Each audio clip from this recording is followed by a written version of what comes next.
Bapak dan Ibu hadirin yang berbahagia, selamat datang kembali. Langsung saja kita simak special remarks yang akan disampaikan oleh yang terhormat Menteri Investasi Republik Indonesia. Mari kita sambut dan berikan tepuk tangan kepada Bapak Bahlil Lahadalia.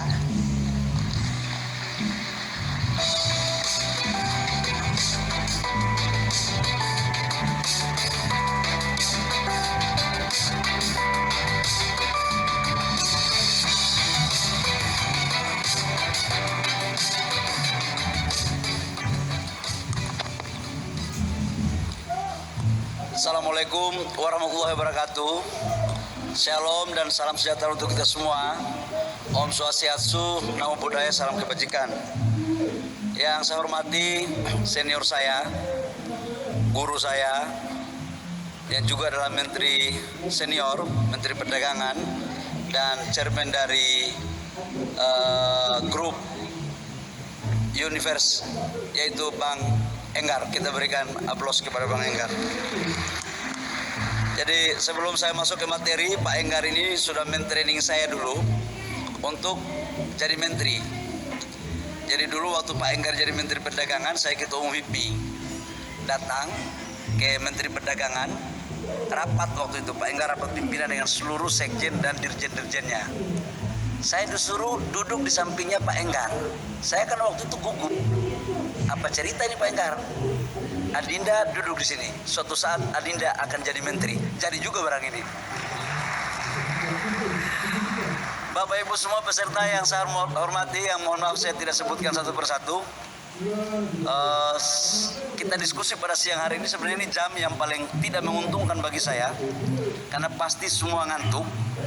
Tapi saya mencoba untuk sharing informasi terkait dengan beberapa perkembangan ekonomi, khususnya di bidang investasi. Kemarin Bapak Presiden sudah banyak menjelaskan tentang makroekonomi, kemudian bagaimana ekonomi global, dan kemudian bagaimana ekonomi nasional kita. Saya tidak bermaksud untuk mengulangi dan pemateri terdahulu, tapi saya hanya mengisi bagian-bagian yang belum terungkap secara detail, khususnya investasi. Bapak Ibu semua, memang harus kita akui bahwa persoalan perang dagang antara China dan Amerika yang terjadi pada 2017, 18, dan 2019 awal, kemudian juga muncul lagi COVID-19, belum berakhir juga muncul lagi perang dagang, perang Ukraina dan Rusia. Ini betul-betul meluluhlantakkan persoalan ekonomi global kita. Makanya dalam bahasa saya Pak Enggar, ini ekonomi gelap. Ekonomi 2023 ini gelap. Tapi begitu saya ngomong Jakarta gelap dan Semarang terang, juga dipersoalkan oleh media. Heran saya itu. Padahal maksud saya itu waktu itu memang karena hujan di Jakarta jadi gelap begitu. Nah, ini kondisi. Kemudian bagaimana investasi kita? Bapak Ibu semua, investasi kita di tahun 2022, target yang disampaikan oleh Bapak Presiden itu sebesar 1.200 triliun.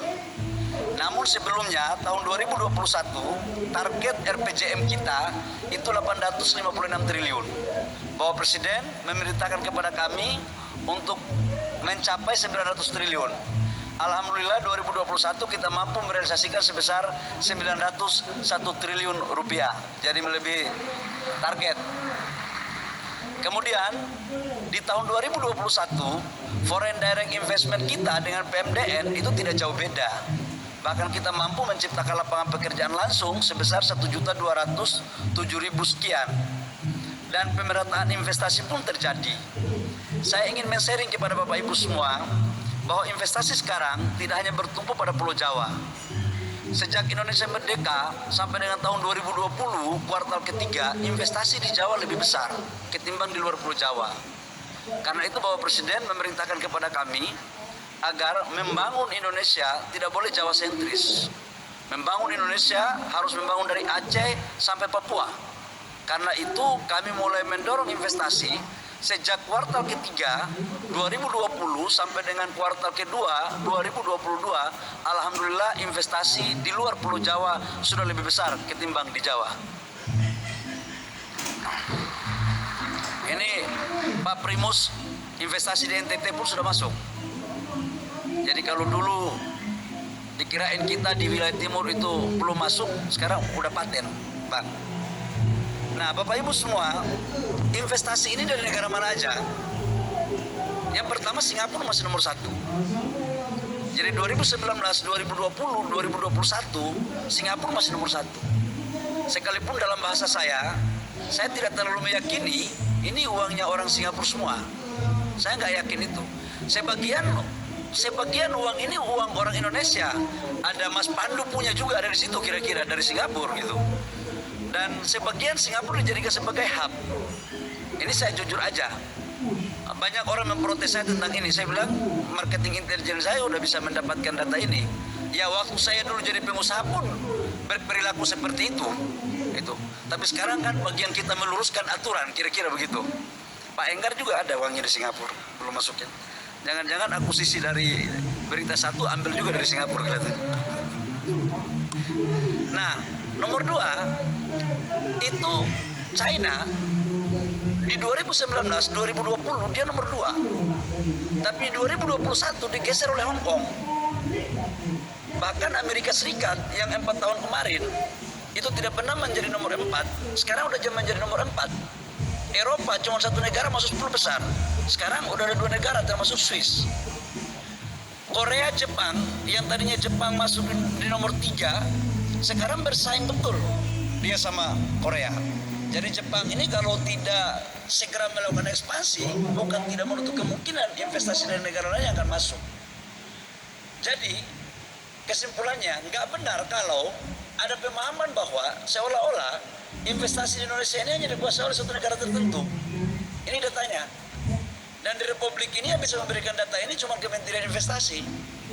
Karena memang tugas kita adalah bagaimana mengurus, mencatat, dan sekaligus melakukan pengawasan terhadap investasi untuk khusus foreign direct investment.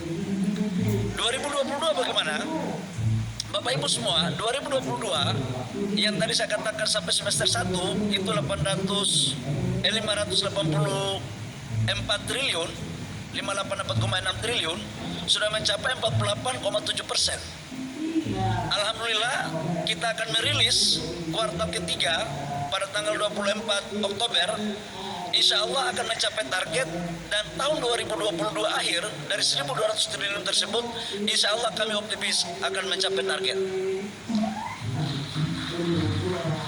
Nah sedikit saya memberikan gambaran untuk penanaman modal asing sekarang yang masuk ke Indonesia, Jakarta itu sudah kalah. Jadi yang paling besar itu di Sulawesi Tengah. Ada nggak datanya? Di Sulawesi Tengah, kemudian di Riau, kemudian di Maluku Utara, Jawa Barat kalau tidak salah. Jadi DKI udah kalah. Nggak tahu ada slide-nya nggak ini. Nah ini penyebaran investasi. Nah Bapak Ibu semua, kami diberikan target tahun depan sebesar 1.400 triliun tahun depan, Bang Enggar. Jadi naik. Mungkin karena Bapak Presiden lihat saya badan kecil, muka hitam, terus tambah pendek lagi ditambah beban. Di saat bersamaan ekonomi gelap di tahun 2023. Terus pertanyaan berikut, kita harus bagaimana? Saya ingin menjelaskan bahwa sekalipun ekonomi global tidak menentu akibat perang Ukraina dan Rusia yang pintu masuknya adalah pangan dan minyak, tapi kita mempunyai secercah harapan untuk Indonesia. Yang penting leadership kepemimpinan nasional kita dan stabilitas nasional kita harus jaga bersama-sama. Ini pintu masuknya. Nah, Bapak Ibu semua, arah kebijakan investasi ke depan kita lebih mendorong kepada sektor hilirisasi.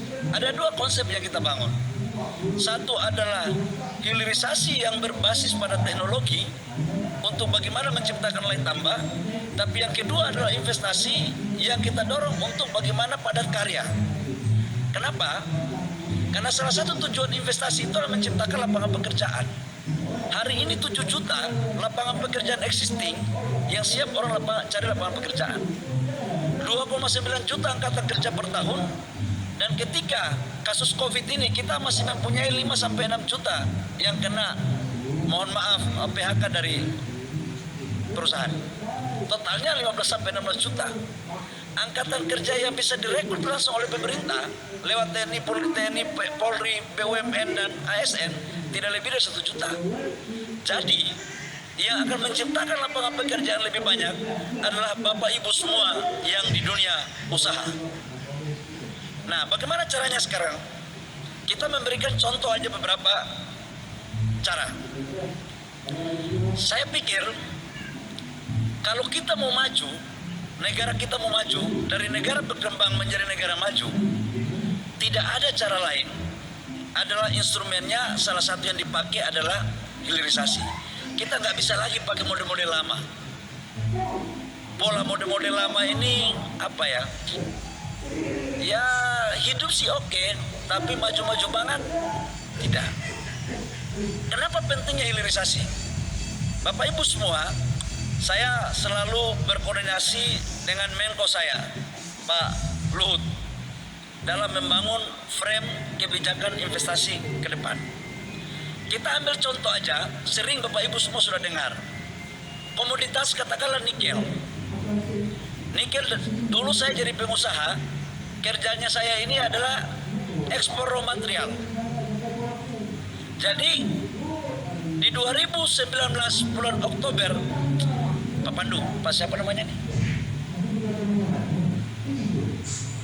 Pak Alex ini tahu betul bagaimana cerita kita waktu saya menyetop ekspor ore nikel. Tahun 2019 bulan Oktober, saya baru 4 hari masuk jadi kepala BKPM. Kita membuat kebijakan menyetop ekspor ore nikel. Waktu itu Pak Alex, betul kan tidak Pak Alex? Tanpa surat keputusan menteri yang berkewenangan. Begitu kita menyetop, saya di demo 1,5 bulan. Hampir tiap hari orang demo saya di kantor. Saya katakan untuk mereka, kalau kita begini terus, kapan lagi kita punya negara maju? Dan kita akan tetap menjual tanah air. Maka kemudian kita fokus menyetop. Konsisten. Dan di 2020 SK-nya baru keluar, tapi mulai Oktober itu kita sudah larang. Itu diputuskan lewat satu rapat bersama antara penambang dan yang punya smelter. Pak Alex ini salah satu orang yang saya mintain untuk seluruh ore nikel yang tidak dapat diekspor harus dibeli oleh smelter dalam negeri dengan harga yang wajar agar tidak terjadi kerugian bagi penambang-penambang yang ada. Kemudian apa yang terjadi Bapak Ibu semua? Di tahun 2017-2018 nilai ekspor kita tidak sebesar sekarang, di bawah 4 billion US dollar. Sekarang kita punya nilai hasil hilirisasi dari nikel itu sudah 20,9 billion US dollar. Kemungkinan besar target kita di 2022 ini bisa mencapai 27 sampai 30 billion US dollar. Ini untuk nikel. Nah, nikel ini sekarang tidak hanya cukup kita melakukan hilirisasi di setengah jadi. Kita buat sampai dengan hilirisasinya 70 sampai 80%. Bagaimana kita kembangkan? Kita kembangkan kepada baterai. Kebetulan 2030 Eropa mobilnya itu semua 70% sudah pakai mobil listrik. Di Amerika di mana-mana. Nah, kebetulan Tuhan itu sayang sama Indonesia ini. Kita itu punya 25% cadangan nikel dunia. Nah, baterai mobil itu cuma 4 bahan bakunya. Nikel, mangan, litium, sama kobalt. Yang nggak punya, kita punya litium. Selebihnya semua ada di Indonesia. Maka kita pingin Indonesia ke depan menjadi negara produsen baterai mobil terbesar di dunia. Nah, apakah ini cuma mimpi? Pasti kan pertanyaannya begini, jangan-jangan menteri ini pidato cuma jago pidato aja. Kan pengusaha kita biasa begitu. Awal waktu dulu jadi ketua umum HIPMI, lihat menterinya kalau pidato cuma bangun wacana, saya bilang ini patut dipertanyakan. Nah, saya ingin membuktikan kepada Bapak Ibu semua, kita telah membangun kerjasama dengan LG. LG ini perusahaan Korea yang investasinya sebesar 142 triliun, 8,9 billion US dollar. Bangun holding, bangun JV dengan BUMN. Mulai bangun dari mining, smelter, prekursor cathode baterai sel, sampai kerjasama dengan mobilnya yang namanya Hyundai. Ini sekarang sudah terrealisasi di Republik Indonesia. Ini sekarang. Bahkan kita hajar mereka bukan dari hulunya. Saya minta mereka dari hilir. Bangun baterai sel dulu. Sekarang di Kerawang ya. Rijal di Kerawang ya. Kerawang. 10 giga pertama itu akan berproduksi di 2023. Dan di 2024 Januari itu kita sudah menghasilkan baterai sel. Mobilnya sudah ada.